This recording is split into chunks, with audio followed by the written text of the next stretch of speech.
the culture is the culture of it's like a match and like of so many different cultures. So it's kind of like, at what point is like, okay, you have your Sudanese culture and your Muslim culture, and then also the American culture. But like, what is the American culture, and at what point do they like blend, and then what point do they not blend? It's like, should we all try to be considered Americans versus like, no, I'm going to stay in my Sudanese culture, and like, you're not part of that, or like, I'm not part of whatever.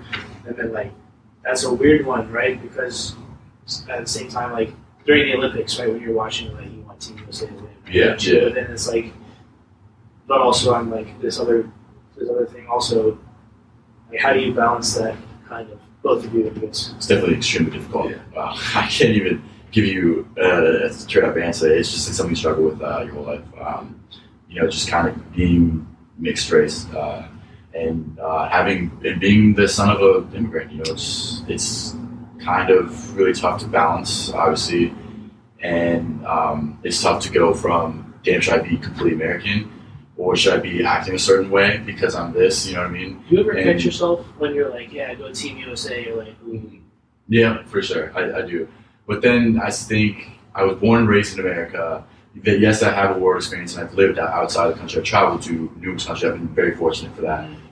But I also do identify as an American, but I do also identify as as Sudanese, and as like from the continent of Africa. So I do sympathize with everyone from the continent of Africa, whether you're African American or first generation. So yeah, it really is one of the most difficult things ever. I just like having to balance, especially it used to be in the same place, right? My whole life and everything was in the same place, and then after graduate college, they split up. So it's kind of both literally and physically you are bouncing back and forth, and you're thinking, oh, what am I passing down to my kids?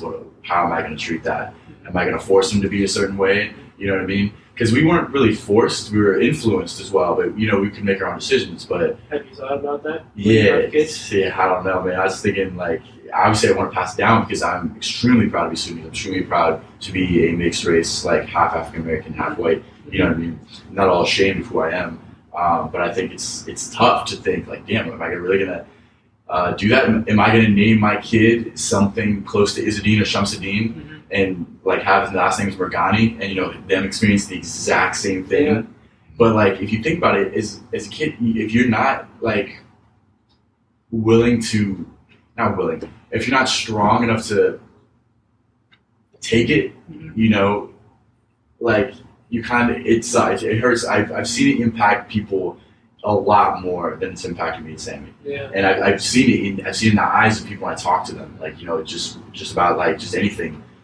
It hurts. I've seen people at UMW. There's been kids at UMW I talked to that have struggled with it a lot more than me and Samie. Yeah, sure. And me and Samie, I'd say we have a lot thicker skin than a lot of other kids. A lot of the kids become self-conscious, and it hurts them more. And I'm saying it doesn't hurt us, obviously, but it's just I'm sure sports help with that too. You get the thick skin and all the rest of it. So you guys are in a good spot as far as that goes. Not that you need to be, you know what I mean? Yeah. But that is a great question. Honestly, I couldn't even give you an answer I wanted to. I just can put in my thoughts. That's what I've been thinking. And yeah, I think everyone balances it differently. You could probably interview 10 different mixed race people with different nationalities as well, and they'd give you 10 different responses. Yeah. So what about you? It's a really interesting question. I've been sitting here trying to collect my thoughts and try to articulate something. But obviously, African American culture is not Sudanese culture. Right. But I was raised as an African American. I have been treated in this country as an African American. So in that sense, it has pulled me towards being African American. But and just due to the political situation in Sudan, I've only been there twice. Right. There's a lot of civil war over there and unrest, or yeah. So there was a 50-year civil war. There was couple genocides that actually was sponsored by the regime that was in power. So it was a whole mess of things. And with my dad being in the Sudanese military before leaving my mom, that created some questions. And obviously going to America, with a white woman has raised some questions as well. Yeah. So that just made a whole mess of the situation. And it was so difficult for him to come back. So he wanted to keep the family safe. So, I only went back once as a kid.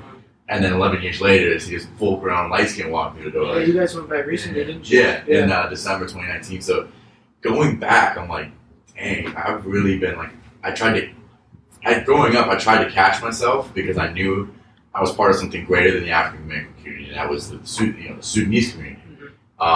So that's definitely something I struggle with always, and like you said, I try to catch myself being like, well, yeah, I'm American, but I'm not 100% American. Like, I don't really like that.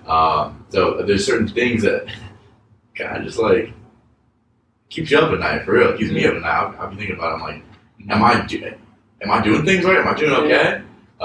So that's definitely a really interesting question now. But I think since I have been able to reconnect with my family overseas, I have been gravitating towards African American to Sudanese, which is it's nice. It's a nice feeling. You feel like you finally figured it out. But obviously, I'm 23, so I got a lot. Hopefully, I have a lot of life to live. I don't know. I might be going bounce back and forth. All said. Well, yeah. From my perspective, there's no reason why you can't bounce back and forth. There's things that you like about each one, right? You can kind of grab those and like, this is how I want to live. Especially like you're talking about like, what you can do with your kids. It's like, well, you can try and take the best ones from each side and like make it a little hybrid. It seems to me like that's not a bad way to go. Obviously, like you guys are both do whatever you want, but like it seems to me like when I was thinking about that even before a couple of days ago, and then it popped up in the conversation. I was like, ooh, I should ask them because I don't know what they think. But for sure, for every different like you were saying, every different race will have a different answer. It's difficult. That's why I feel like America is a great but weird place to be because it's not. Like you go to Germany, it's like, okay, we're gonna drink beer and eat sausage.